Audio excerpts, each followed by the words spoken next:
कभी घर के खाली बरामदे में, कभी दीवारों पे लगी तस्वीरों में। सदियां बीत गई तेरे इंतजार में, तू खो गई है न जाने किस अंधकार में। तेरी याद मुझे रुलाती है, पर एक लौ है मेरे अंदर जो मुझे उठाती है। मैं चलती हूँ, भागती हूँ, आज भी तुझे ढूंढती हूँ। एक बच्चा जब गायब होता है तो उसका परिवार उसे ढूंढने के लिए हर मुमकिन कोशिश करता है, और दूसरी तरफ वो बच्चा न जाने कितने अत्याचारों से गुजरता है। एनसीआरबी की 2019 के रिपोर्ट के मुताबिक लगभग 1,19,617 बच्चे लापता हुए थे। मतलब 327 बच्चे हर दिन। 10 साल के अंतराल में इनमें से काफी बच्चे खोज लिए गए, पर तकरीबन 48,000 बच्चे अभी भी गायब हैं। हमने आज तक गुमशुदा बच्चों की कई कहानियां देखी, लेकिन आज का केस ऐसा है जिसमें एक बच्ची गुमशुदा हुई, लेकिन पुलिस प्रशासन को यह समझ में नहीं आ रहा था कि कोई उस बच्ची को ढूंढना भी चाहता है या नहीं। नमस्कार, मैं सोनाली कुलकर्णी क्राइम पेट्रोल सतर्क के इस नए अध्याय में आपका स्वागत करती हूँ।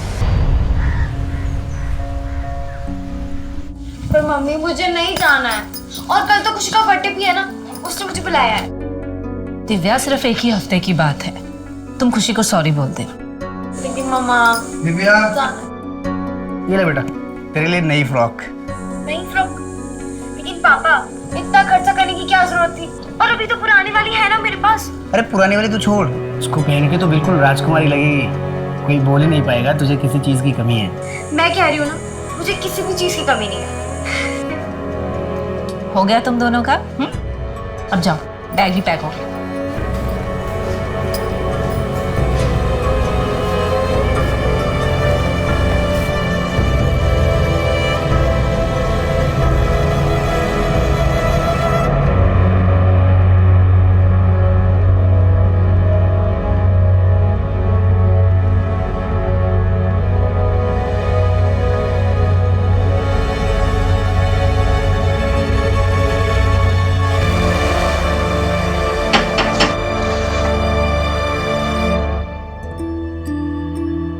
आओ बेटा।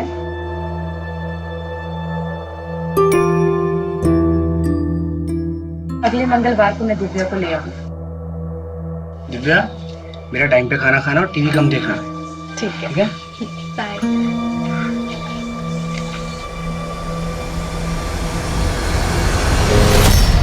अम्मी, मैं एक दिन और रुक जाऊं प्लीज। बेटा, तुम्हारी मम्मी हम दोनों की पिटाई करेंगी। बोला था उन्होंने कि मंगलवार को दिव्या को वापस लाना है। मंगलवार मतलब मंगलवार। अच्छा बेटा, मेरी तबीयत ठीक होती तो मैं तुम्हें खुद छोड़ने जाती हूँ। कोई नहीं, मैं अकेली चली जाऊंगी। चलो भैया, स्टार्को जंक्शन, घर के ठीक बाहर छोड़िएगा। बाय।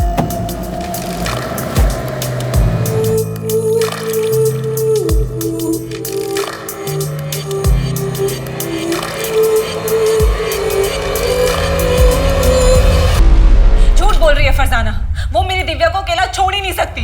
उसने मेरी दिव्या को कहीं छिपा के रखा है। शांत हो जाइए, पहले मुझे सब कुछ ठीक से बताइए क्या हुआ। साहब, मैं बोलता हूँ आपको, हमारी बेटी है दिव्या, वो फरजाना के घर पे गई थी और आज वापस लौटने वाली थी, पर अभी तक पहुंची नहीं है साहब। क्या उम्र होगी उसकी? मेरी बेटी सिर्फ 13 साल की। ये फरजाना क्या लगती है आपकी? आप इतने सवाल क्यों पूछ रहे हैं? उस फरजाना को उठाइए और जेल में डाल दीजिए, तब बताएगी कि उसने मेरी बेटी दिव्या को कहाँ छिपा के रखा है। देखिए मैडम, हम ऐसे ही किसी को उठाकर जेल में नहीं डाल सकते, हमें अपने तरीके से काम करने दीजिए। आपकी बेटी दिव्या फरजाना के घर क्यों गई थी? सर, मेरी तबीयत ठीक नहीं थी, इसलिए मैं दिव्या को छोड़ने नहीं गई थी। ये प्रणय और सुनीता झूठ बोल रहे हैं, उन्होंने ही मेरी दिव्या को गायब किया। लेकिन क्यों? ये सवाल मुझे और मेरी टीम को हर वक्त परेशान कर रहा था। इस केस को सुलझाना उतना आसान नहीं था जितना दिख रहा था। इस केस ने हमारे सोचने समझने के तरीके को ही बदल दिया। इस केस की शुरुआत से ही हमारे जहन में एक सवाल था कि आखिर उस दिन हुआ क्या था, कौन सच की चादर ओढ़ के हमसे झूठ बोल रहा था। यह हमारे सबसे मुश्किल केसेस में से एक था। सच को साबित करना तो दूर की बात थी, सच को समझने के लिए भी हमारे पास एक भी सबूत नहीं था।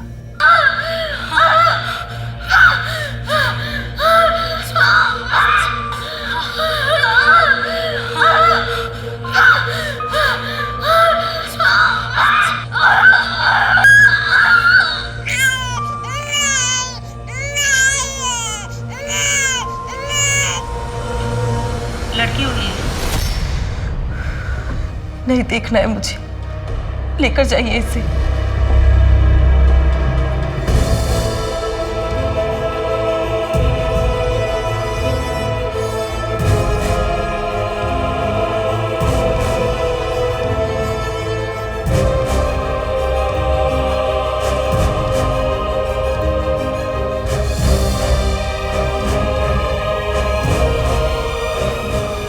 टाइम और माँ बाप का नाम?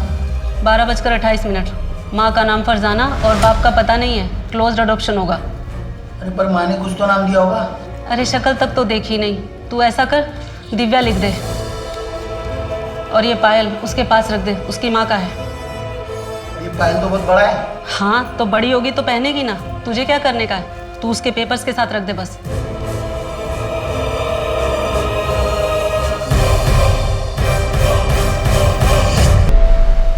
देखो बेटा, अच्छा बर्ताव करना।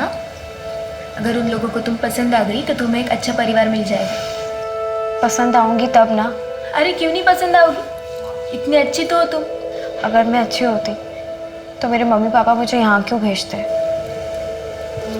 देखो दिव्या, ऐसी बात नहीं है, उनकी भी कोई मजबूरी होगी ना।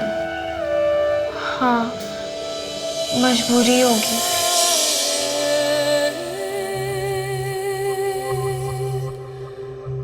अच्छे से रहना और बीच बीच में मिलने भी आना। बाय।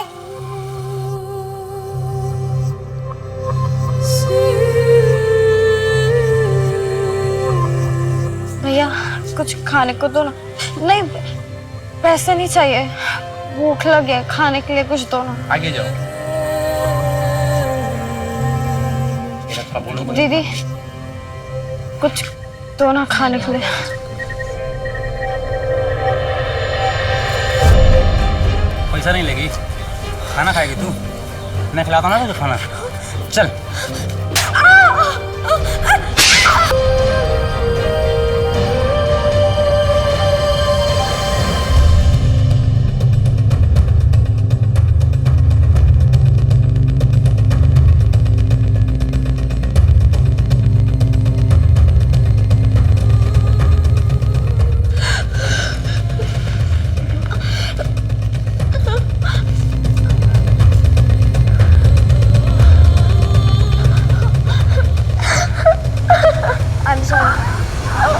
पूरे ऑर्फनेज में सबसे शांत लड़की है दिव्या।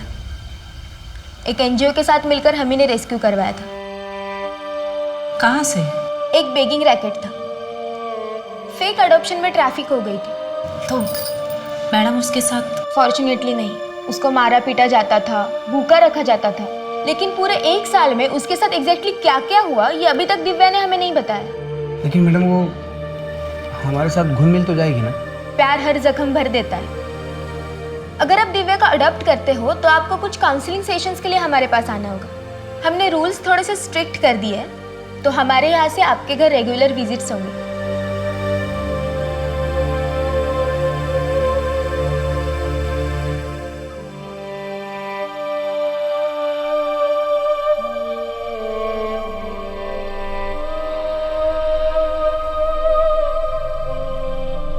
दिव्या, मैंने तुम्हारा क्या हुआ?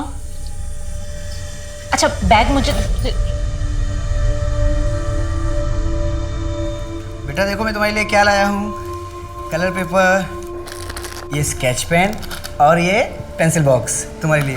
रख लो, अरे रख लो बेटा तुम्हारे। दिव्या,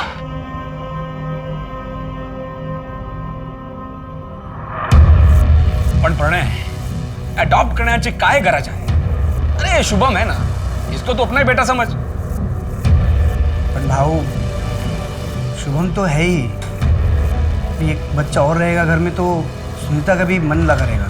कुछ भी कर, पर एक बात का ध्यान रख, मैं मेरे बेटे का हक किसी और को मारने नहीं दूंगा। हाँ ठीक है, अगर वो तेरा खून होता तो मेरे को कोई फर्क नहीं पड़ता, पर अपनी खानदानी प्रॉपर्टी में मैं किसी और को हिस्सा लेने नहीं दूंगा। ऐसे लोग क्रिमिनल बनते हैं, और ये तो पता नहीं किसका गंदा खून है। ओ भाऊ ऐसा बोलो नको। हाँ मैं आपकी इज्जत करता हूँ इसलिए बताने आया था, परमिशन लेने नहीं आया था आपसे। चल सुनीता निकतो भी। एक मिनट प्रणव, भाव क्रिमिनल गंदी परवरिश से बनता है और मैं अपने बच्चे की परवरिश आपकी तरह बिल्कुल नहीं करूंगी। चलो प्रणव। मन तो बेटे का था, पर कोई नहीं, बेटी सही। अच्छा हो हमने बेटी अडॉप्ट की, अब राजीव भाव को कोई दिक्कत नहीं होगी। मैं तो उनकी बात पे इतना गौर मत किया, उनकी बात का कोई सर पैर नहीं होता। इसलिए बताओ, दीदी तुम्हारे साथ कुछ फ्री हुई? अभी तो नहीं, थोड़ा वक्त तो लगेगा ना उसको। दीदी के अच्छे से स्कूल में एडमिशन करवा दो, अपनी उम्र के बच्चों के साथ मिलेगी तो जल्दी खुलेगी। अच्छा प्रणय, उसका एडमिशन इंग्लिश मीडियम स्कूल में करवा दे, जहाँ पे वो पाटिल भाई है ना, उनकी बेटी जाती है खुशी, वहां पर। हाँ ठीक है, करवा देंगे। काय सगळे सांग मला, काय सगळे? पिछले 8 महीने से कंपनी में एक भी डील नहीं हुई, फोकट की पगार ले रहा है तू।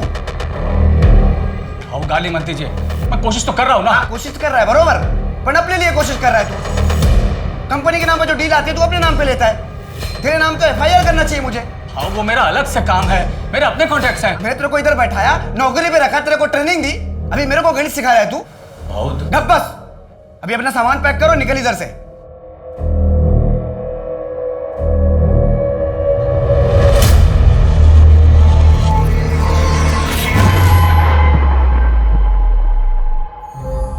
दिव्या, बेटा आ जाओ, खाना लग गया है। हाँ 10 मिनट के लास्ट समय कंप्लीट कर लेती हूँ। दिव्या, ये लो, तुम्हारे लिए नया बैग है और इसमें बैग, थैंक यू। आपको पता है स्कूल में क्या हुआ? रश्मि ने ना मेरा बेटा इसको अंदर ले जाके रखो, आराम से बैठ के बात कर, है ना? ठीक है, जा।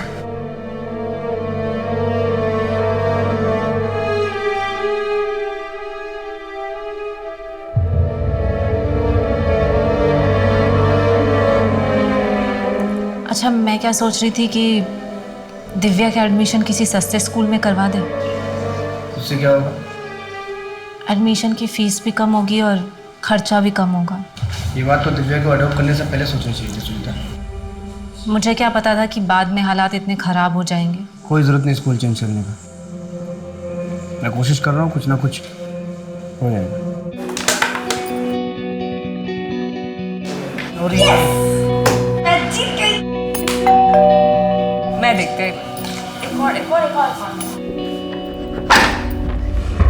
जी। आप सुनीता मात्रे हैं? हाँ जी बोलिए। दिव्या है क्या? आप कौन? मैं दिव्या की अम्मी।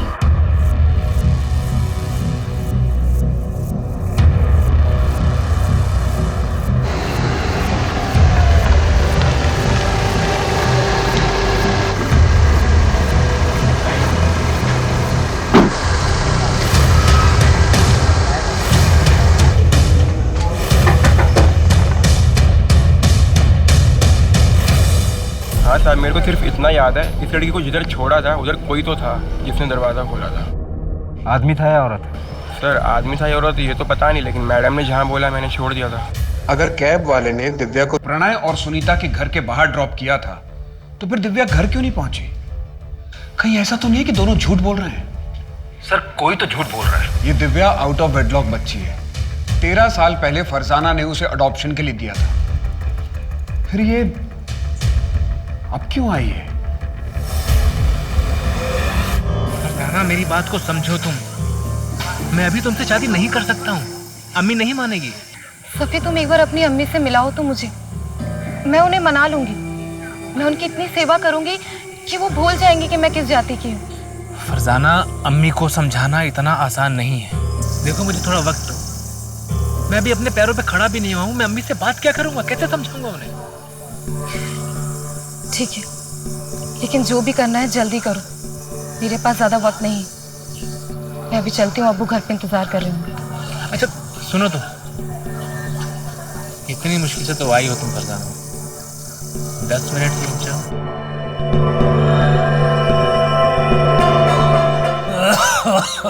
अब्बा, मैं आपके लिए दवाइयाँ ले आई हूँ। चलिए। मुर्तजा फिर से आया था। वो बिना दहेज निकाह करने को तैयार है। उसकी बस एक ही शर्त है कि निकाह के बाद नकाब पहनना होगा। अब्बा वो होता कौन है शर्त रखने वाला? मुझे निकाह नहीं करना। अब दवाई पीजिए।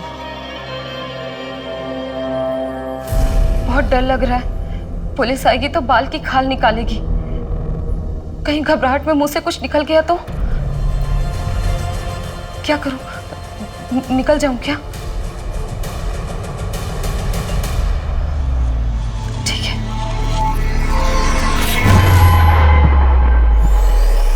दिव्या कहाँ थी? उस दिन उसके साथ क्या हुआ था? ये केस पुलिस के लिए बहुत मुश्किल साबित हुआ, न सिर्फ इसलिए कि उनके पास कोई ठोस सबूत नहीं था, बल्कि इसलिए भी कि इस कथा के मुख्य पात्र ही ईमानदार नहीं थे।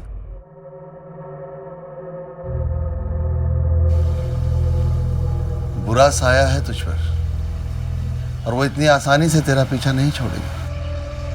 बुरा साया? तो पापा आप ही बताइए ना, क्या करना होगा मुझे? अरकान करना होगा। 35 दिनों तक इसका सेवन कर, तेरी सारी बलाएं फना हो जाएंगी।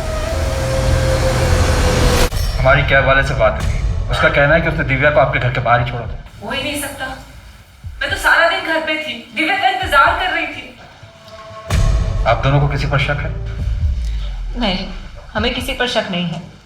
और दिव्या को गायब करके किसी को क्या मिलेगा? सर मैं बोल रही हूँ वो फरजाना ही है। उसने ही मेरी बेटी दिव्या को कहीं छिपा के रखा है। अगर फरजाना ने ऐसा किया भी होता तो वो खुद क्यों नहीं गायब हो गई? ताकि साहब उस पर किसी को शक ना हो। और देखिए ना, हो भी वैसा ही रहा। आपको उस पर नहीं, हम पे शक हो रहा है। साहब हम झूठ क्यों बोलेंगे? वो तो हम पता कर लेंगे कौन और क्यों झूठ बोल रहा है। देख प्रणय, अगर दिव्या से तू मेरी शादी कराता है तो मैं तुझे 8 लाख रुपए दूंगा, और तुझे वो वापस भी देने की जरूरत नहीं। भाऊ क्या बात कर रहे हो? मेरी दिव्या सिर्फ 13 साल की है। तो क्या हुआ, आज नहीं तो कल शादी तो करवाओगे। 8 लाख छोटी रकम नहीं होती। पैसे वाला तो क्या? अपनी बेटी बेचूंगा तुझे? हाँ, निकल यहाँ से। और आइंदा मेरे घर पे दिखाई मत पड़ना। आइंदा दिखाई पड़ा ना तो जान से मार दूंगा। इस कमीने ने सोच भी कैसे लेकी मुझे? अपनी बच्ची बेचूंगा इसे।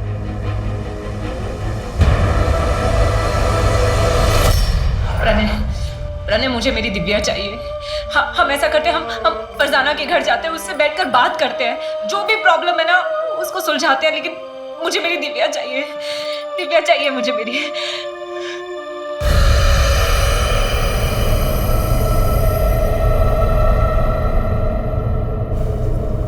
खाना लगा दिया है। हट, हाथ नहीं लगाना। नहीं खाना है तेरी नाजायज कमाई। पता नहीं क्या करके पैसे लाती है। कुछ भी करती हूँ, कम से कम अपना और तुम्हारा पेट तो पालती हूँ। और ये तुम्हारी दारू, ये तो वही पैसे से आती है। क्या बोला?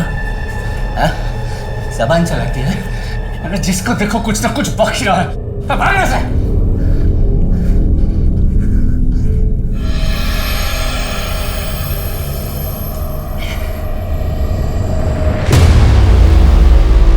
सुनीता, पड़ोसी बोले फरजाना कल रात में निकल के बैग लेके। क्या? तो अब क्या करेंगे? पर कैसे? उस पर नजर क्यों नहीं रखी गई थी? सॉरी सर, वो हमसे। नीलेश, ये बहुत बड़ा ब्लंडर है। फरजाना हमारी सस्पेक्ट थी और वो हमारे नाक के नीचे से गायब हो गई। ये हमारी लापरवाही का नतीजा है। सर मैंने फरजाना के लिए लुकआउट नोटिस जारी कर दिया है। वो जल्दी हमारी गिरफ्त में। और एक बात है सर, ये प्रणय का बड़ा भाई राजीव है, वो इस एडॉप्शन से खुश नहीं था। तो क्या राजीव दिव्या को गायब करवा सकता है? हो सकता है सर, या ये भी हो सकता है कि दिव्या के साथ अब तक बहुत कुछ कर दिया गया।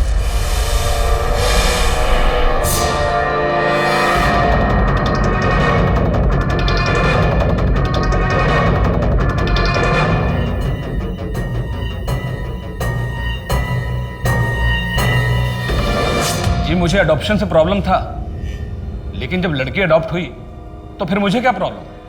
सुनीता और प्रणय का जो कुछ भी है वो रखे वो। अब उनके पास पहले कुछ नहीं है तो वो जाने। मतलब?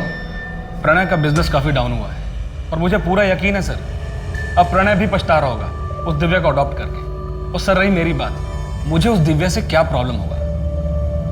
मेरे बेटे को हमारी जायदाद में से उसका हक मिल जाएगा। और मुझे क्या चाहिए? 19 नवंबर को तुम कहाँ थे? मैं मेरे घर पे ही था, मेरा बेटा भी था। अब चाहे तो हमारे पड़ोसियों से पूछ सकते हैं, किसी ने तो देखा ही होगा। क्या तुम्हें लगता है कि प्रणय कुछ कर सकता है? सर, प्रणय मेरा छोटा भाई है, मुझे नहीं लगता कि वो दिव्या के साथ ऐसा कुछ भी करेगा। लेकिन हाँ, वो जो उसकी माँ है ना, वो ज़रूर कुछ कर सकती है। तुम्हें इस बात से कोई प्रॉब्लम नहीं थी कि दिव्या की माँ दूसरे धर्म की थी? नहीं सर, मुझे क्या लेना देना, अब ये तो सुनीता और प्रणय ही जाने।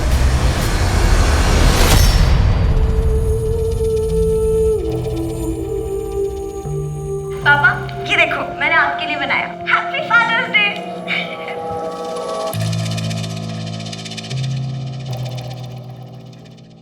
कैलाश भाऊ, पैसों की जरूरत थी, थोड़ा कैश मिल सकता है क्या?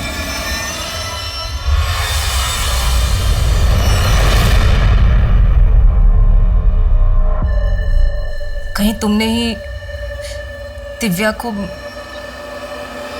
सुनीता, दिमाग खराब हो गया तुम्हारा? इतना गिरा हुआ इंसान नहीं हो कि पैसों की खातिर अपनी बच्ची को बेच दूं। मेरी मजबूरी मेरी बच्ची से बढ़ के नहीं है, और जितना प्यार तुम करती थी उतना मैं भी करता था दिव्या से। करता था मतलब? मेरी दिव्या भी जिंदा है।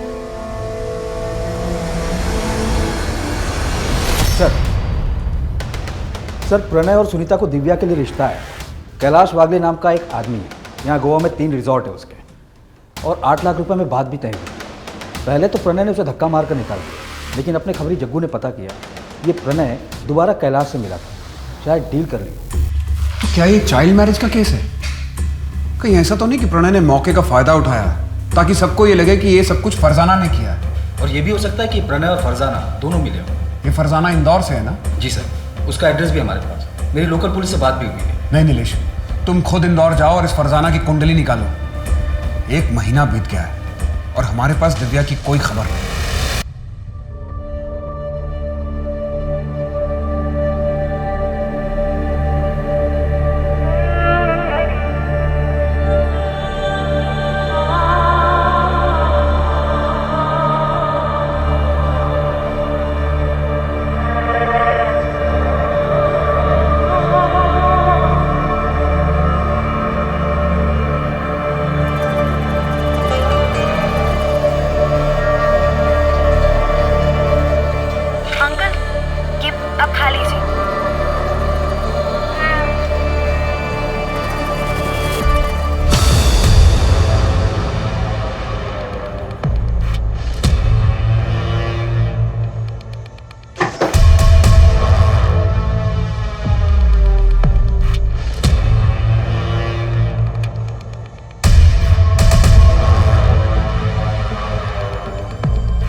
कब तक यहाँ मैं ऐसे रहूंगी? 5 महीने हो चुके हैं और तुम अब तक अपने घर वालों को मना नहीं पाए। फरजाना, मैं कोशिश कर रहा हूँ ना। झूठ बोल रहे हो तुम सभी। सच सच बताओ, तुम मुझसे निकाह करोगे भी या नहीं? करूंगा फरजाना, पर सही वक्त आने पर। और वो सही वक्त कब आएगा? मैं 5 महीने की प्रेग्नेंट हूँ। तुम्हारे घर वालों को मेरे बारे में भनक भी है, और अब तो मैं अबॉर्शन भी नहीं करवा सकती।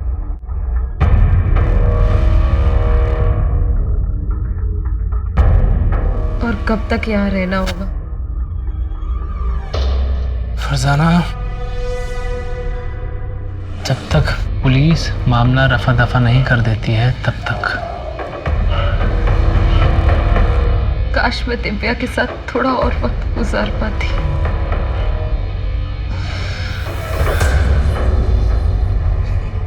सर फरजाना ने यहाँ गोवा के मृणाल नर्सिंग होम में दिव्या को जन्म दिया था और उसी दिन अडॉप्शन के लिए भी दे दिया था। जब फरजाना को बच्ची चाहिए ही नहीं थी तो फिर वो वापस आई क्यों?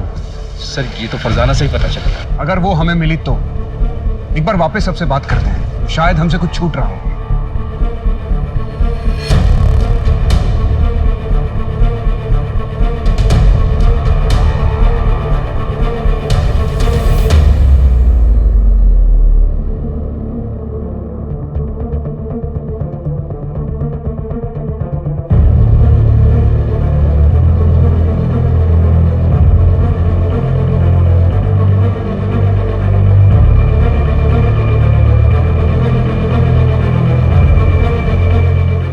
कहीं कुछ नहीं मिला।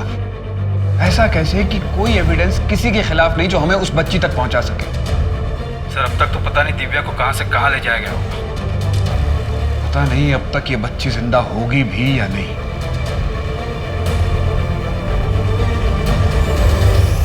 छह साल बीत गए लेकिन दिव्या का कहीं पता नहीं चला। 1 साल बाद पुलिस भी दूसरे केसेस में उलझ गई और दिव्या मिसिंग केस फाइलों के नीचे दब गया। तुम अभी तक तैयार नहीं हुए? ये भगवान, ये नाश्ता करो। तुम्हारा रोज का नाटक है, ट्यूशन के लिए भी लेट हो जाते हो। मुझे कोई बात नहीं, मैं ड्रॉप कर दूंगा। हाँ, तुम्हारे इसी लाड प्यार ने ना इसको बिगाड़ के रख दिया। दूध भी पियो। मेरा राजकुमार है ये। तू खा बेटा, आराम से खा। डैडी तुझे ड्रॉप करेंगे यार। दूध भी पियो। आज की सबसे बड़ी खबर, सुप्रीम कोर्ट का फैसला। अब बेटियां भी होंगी अपने पिता की संपत्ति में बराबर की हकदार। इंडिया की हिस्ट्री में एक लैंडमार्क जजमेंट। अब बेटियां भी होंगी अपने पिता की संपत्ति में बराबर की हकदार। मैं मेरे बेटे का हक किसी और को मारने नहीं दूंगा। हाँ ठीक है, अगर वो तेरा खून होता तो मेरे को कोई फर्क नहीं पड़ता। अच्छा हो हमने बेटी अडॉप्ट की। अब राजीव भाव को कोई दिक्कत नहीं होगी।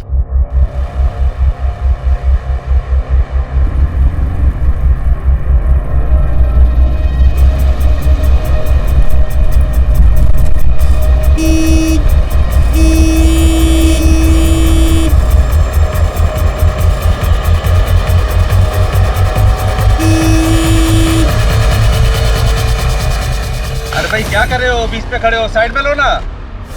भाऊ गाड़ी बंद पड़ गई है भाऊ। अरे गाड़ी खराब हो गई है तो साइड में लो ना, बीच में कहाँ खड़े हो? मेरी बात सुनो ना भाऊ, बात सुनो ना।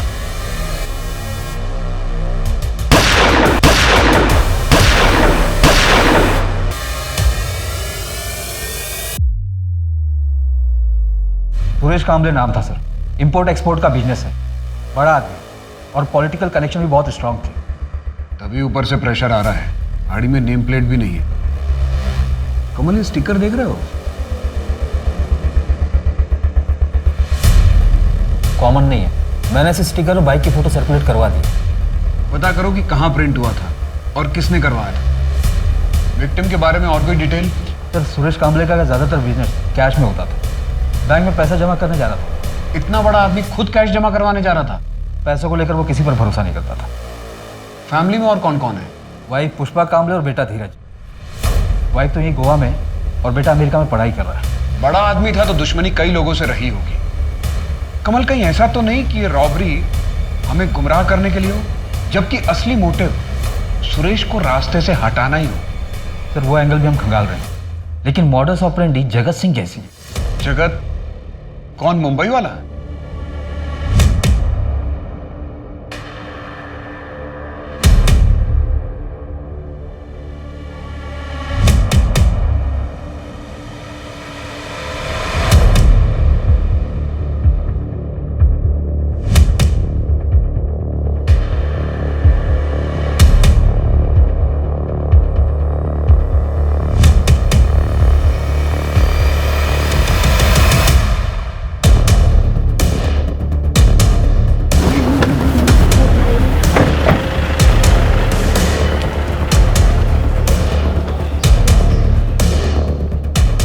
तो सही मिली।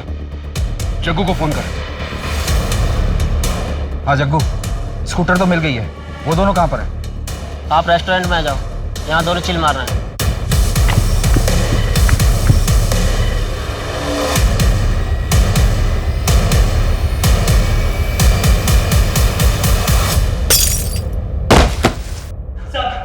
खड़ा हो। खड़ा हो। बोल और बता किसके कहने पे मारा सुरेश कामले को? बोल। नहीं जानता मैं किसी सुरेश कामले को सब। नहीं जानता? अच्छा, अब तुम दोनों को कोई नहीं जानेगा। कमल, इन दोनों की ऐसी हालत करो कि इन दोनों को कोई पहचान न सके। मैं बताता है साहब, मैं बोले मुझे मत मारो साहब, मैं बोलता है साहब। गुआ के बंदे नहीं दी थी सुपारी। कौन? कहाँ मिलेगा? वहीं पे जहाँ से हमें उठाया था सर।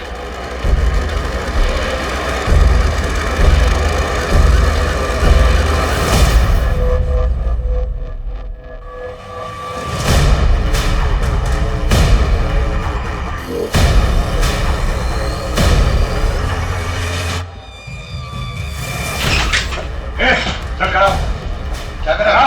खड़ा हो। कहाँ ले जा रहे? बात सुनिए, पूरे घर को चेक करो। कहाँ ले जा रहे? क्या कर रहे हैं? कहाँ ले जा रहे? मेरी बात सुनिए।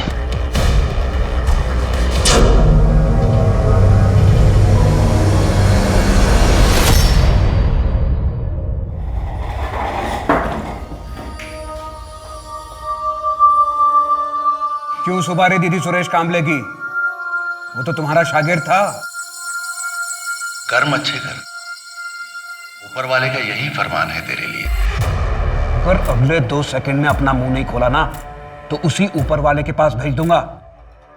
तेरा ये गुस्सा ही तेरा सबसे बड़ा दुश्मन है और यही एक दिन तुझे जानने मिलेगा।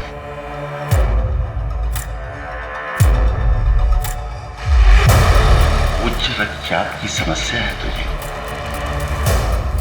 मैं इंसान को देखकर ही उसकी बीमारी का पता लगा लेता हूँ।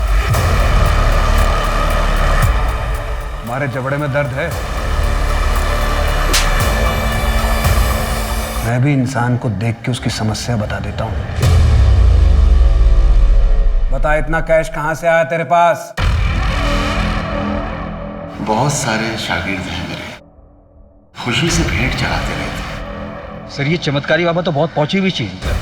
रहता तो एक छोटी सी झोपड़ी में, पर यहाँ गोवा से लेकर इंदौर तक बड़ी बड़ी बिल्डिंगों में इन्वेस्टमेंट है इसका, और सब कैश में। एक काम करो, एक लिस्ट निकालो कि इस बाबा ने कहाँ कहाँ इन्वेस्ट किया है।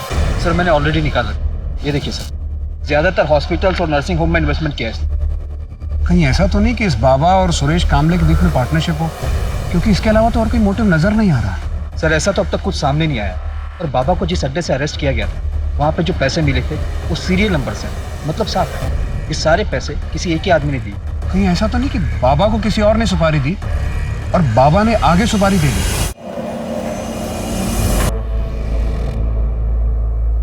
इसे जानते हो?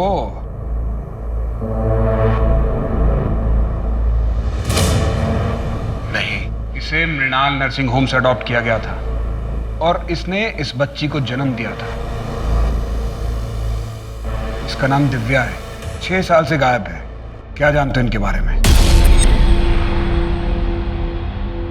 शांति शांति शांति। खड़ा कर इसको, अब भी ठोकूंगा, अभी ठोक देता हूं। मुंह खोलेगा कि ठोक दूं तुझे? 2/13 गणेश का पंजी।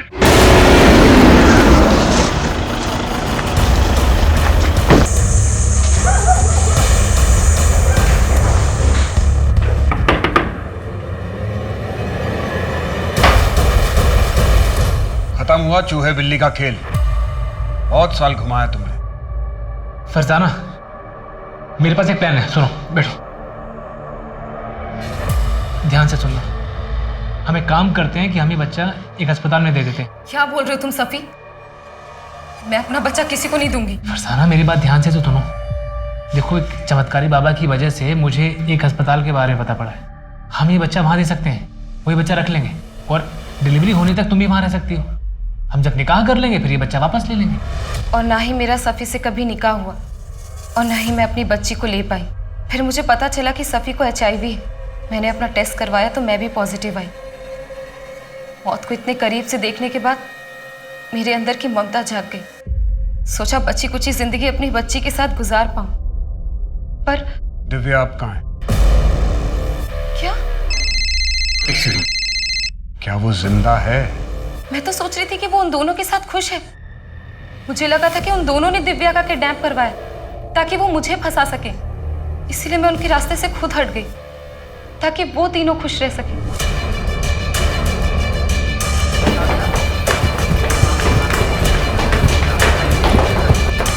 पूरे नर्सिंग होम को सर्च करो।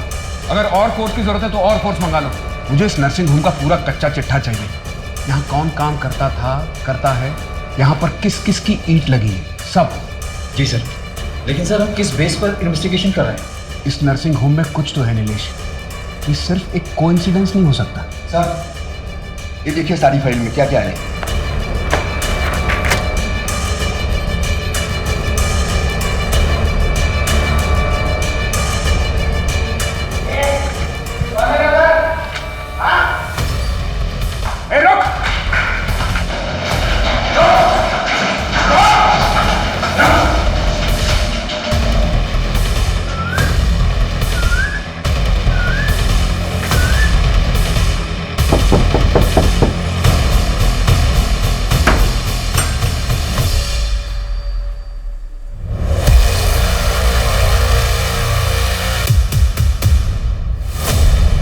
फरजाना, ये सब क्या है?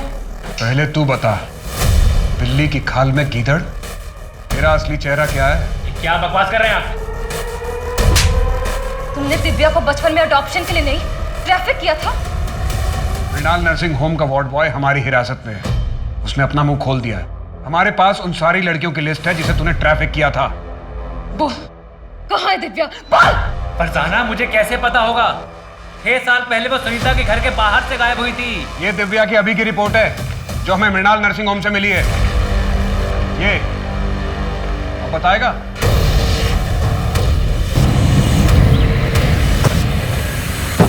कौन हो आप? क्या हो रहा है ये? कौन हो आप? ये क्या कर रहे हो? और आप गाड़ी कर रहे हो?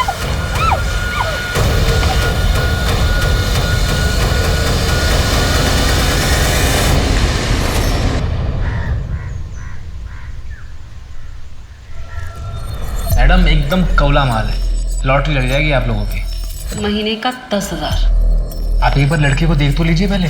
रोज देखते हैं। 10,000 रुपए के ऊपर 1 रुपया नहीं मिलेगा। ठीक है, लेकिन अगर बच्चा हुआ तो उसके पैसे मैं अलग लूंगा। ठीक है, मैं पैसे लेकर आती।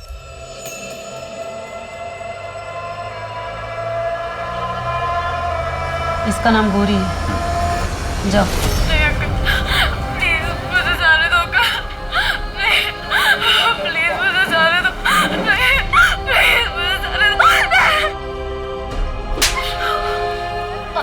बच्चा नहीं पैदा कर पाए, कब तक मुफ्त का खाएगी?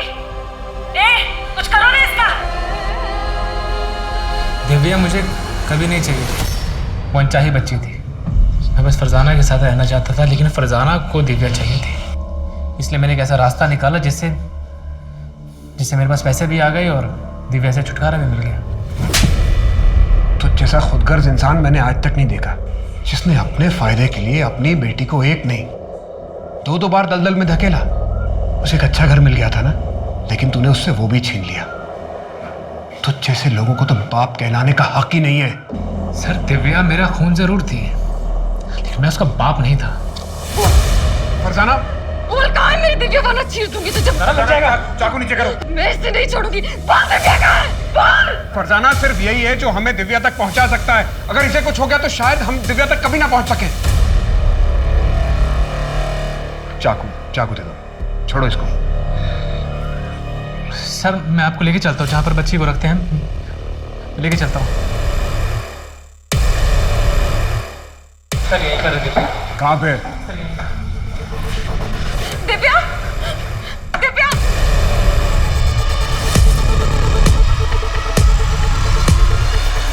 दिव्या मेरी बच्ची। बोल, मेरी दिव्या कहाँ है? बोल, मैं तेरे को जान से मार दूंगी वरना। बोल, मेरी दिव्या कहाँ है? यही थी दिव्या, यही रखा था मैंने। सर, मैं सच कह रहा हूँ। दिव्या!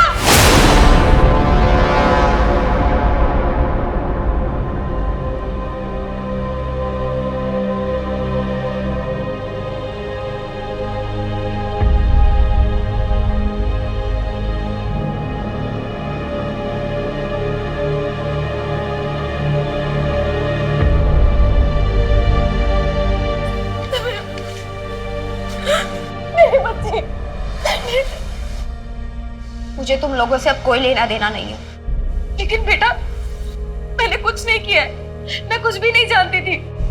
पैदा होते ही मुझे फेंक दिया, और जब मेरी जिंदगी में एक उम्मीद की किरण आई तो तुम अंधेरा बनकर आ गई। अगर तुम मेरी जिंदगी में ना आती तो मेरे साथ ये सब कुछ नहीं होता। बेटा मैं इसमें शामिल नहीं थी।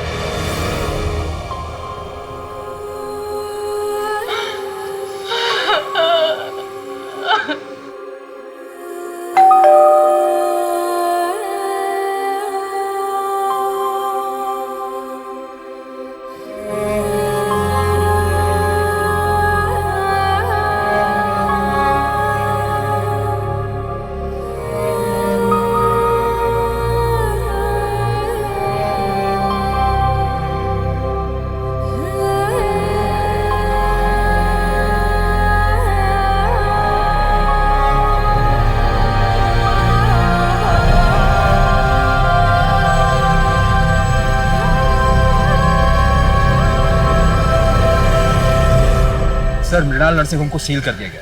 पिछले 25 साल से गोरख धंधा वहाँ चल रहा था। कुछ औरतें अपनी मर्जी से आती थी, फरजाना जैसे, उन्हें स्मूथ कॉलम में रखा जाता था, और कुछ खरीदी जाती थी दिव्या के जैसे, उन्हें डिफिकल्ट कॉलम में रखा जाता था। फिर उन्हें प्रेग्नेंट करके उनके बच्चों को बेच दिया जाता है। बाबा ने अपना मुंह खोला कि सुरेश कामले की सुपारी किसने दी थी। आपने जब से उसका सत्य से परिचय करवाया और ऊपर जाने का मार्ग खोला, तब से वो तोते की तरह बोल रहा है। उसने बताया कि सुरेश की सुपारी उसके बेटे धीरज ने दी थी अमेरिका से। सर, मैंने अमेरिकन एम्बेसी में बात की और प्रत्यार्पण के लिए भी रिक्वेस्ट डाली। नीलेश, इस दुनिया में कैसे कैसे लोग हैं। एक बेटी बिना माँ बाप के इस दुनिया में कितना कुछ झेलती है, और एक बेटा जिसे उसके बाप ने दुनिया के सारे सुख चैन दिए, वो अपने बाप की हत्या करवा देता है। सर, आप दिव्या को कभी भूले ही नहीं थे ना? कभी नहीं। कुछ केसेस एक दरार छोड़ जाते हैं, ये भी उनमें से ही एक था। वैसे दिव्या की काउंसलिंग शुरू हो गई है। होपफुली उसे वैसी जिंदगी मिलेगी जैसी वो डिजर्व करती है। शफी खुदगर्जी में इतना अंधा हो गया था कि उसने अपनी ही बेटी का सौदा 2 बार कर दिया, क्योंकि उसके लिए वो अनचाही थी। लेकिन इस सब में दिव्या की क्या गलती थी? इस केस को सुलझाने के बाद पुलिस ने 128 औरतों और बच्चों को उस ट्रैफिकिंग रैकेट से बचाया जो अलग अलग शहरों में चलाया जा रहा था। इस केस में 6 साल होने के बावजूद पुलिस दिव्या को नहीं भूली थी, और अंत में पुलिस ने दिव्या को इस दलदल से निकाल दिया जहां उसके अपनों ने उसे धकेला था। आज दिव्या सुनीता, प्रणय और अपने छोटे भाई के साथ रह रही है। हम आशा करते हैं कि दिव्या जल्द इस सदमे से उभरे और एक खुशहाल जिंदगी जिए। अब मैं सोनाली कुलकर्णी आपसे विदा लेती हूँ। फिर मिलेंगे एक ऐसे ही चौंका देने वाले केस के साथ क्राइम पेट्रोल सतर्क, जस्टिस रीलोडेड में। तब तक अपना और अपने परिवार का ख्याल रखिए।